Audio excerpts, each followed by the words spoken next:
Everybody, so this is the second video on children and intuition and possibly psychic stuff or psychic phenomena or spirits, that sort of thing.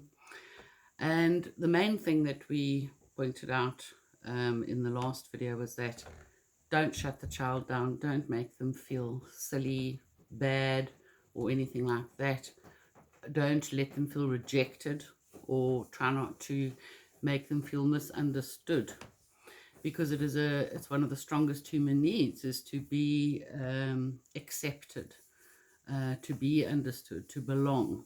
And if a child starts feeling that they don't belong, that they are so different, that what they are saying or experiencing is being rejected or laughed at, or they're made to feel bad about it, it could be damaging. So a lot of children do come out with these things.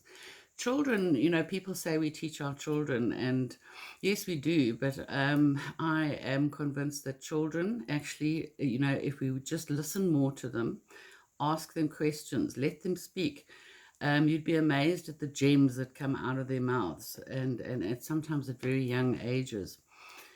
Now, kids will sometimes come out with things that not just seeing somebody who's passed away, sitting on their bed or whatever. Sometimes they might come up with something that is, it seems to be a psychic phenomenon.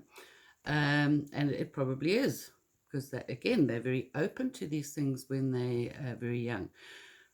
They start losing it depending on the family they're born into and the environment that they're in. They start losing it between the ages of 4, 5, up to 7, 8, because adults tell them, no, you're wrong, or no, they can't be like that, or, they shut them down. So I remember when my own son was 2.5, 3, he started speaking quite well, all right. I think he was 2.5. And he was in a car seat in the car with me, and we were driving at night, and we were coming up to a hairpin bend. And he suddenly said quite loudly, "Mommy, kaboomba, kaboomba." And now kaboomba was a word that he had come out with, that whenever he fell, when he was learning to walk, which he started at 9.5 months and nearly gave me a heart attack. I thought I was hallucinating. Kaboomba was his word for, an accident or falling.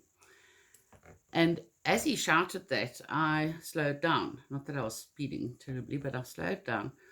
And as I came around the bend, there was a major accident right there. And if I hadn't slowed down, I might have very well gone into that accident. I might have hit it myself.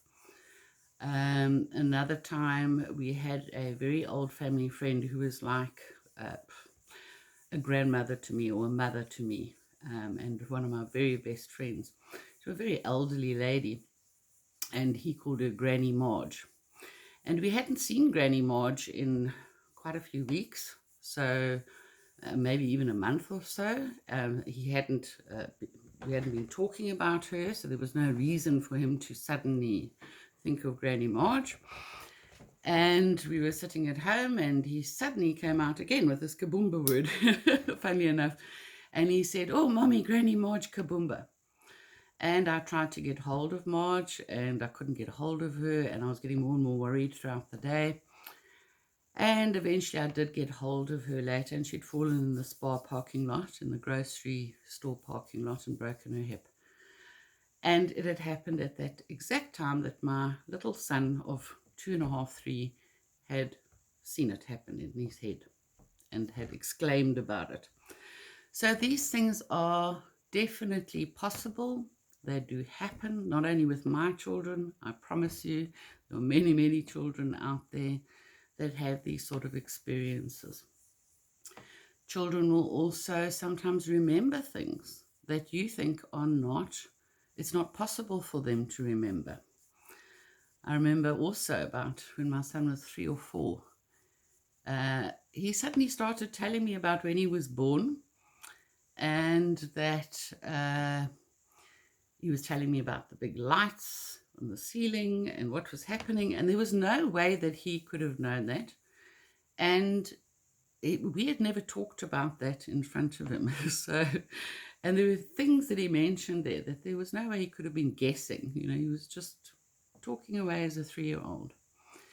So yes, these things are very, very possible. And we should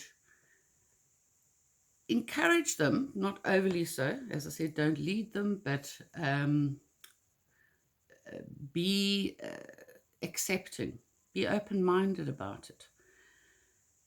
Not so open-minded that your brains fall out. I always say to people, be open-minded.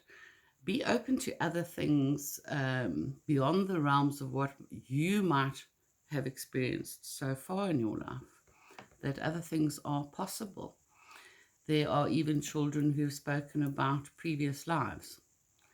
And that is well documented. There are many, many documented cases all over the world of children of all ages, including very young children, coming out with things about when they had a life somewhere else.